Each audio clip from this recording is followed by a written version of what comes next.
Mumbai never slows down. Roads, railways and businesses keep the city moving day and night. Every day, millions of people travel across this bustling metropolis, making it one of India's most vibrant economic hubs.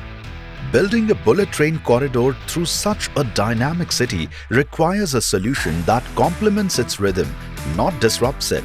That is why the Mumbai-Ahmedabad Bullet Train Project includes a 21-kilometer long tunnel between Mumbai, Bandra Kurla complex and Thane. The major part of the tunnel passes beneath densely populated urban areas while keeping the city moving above.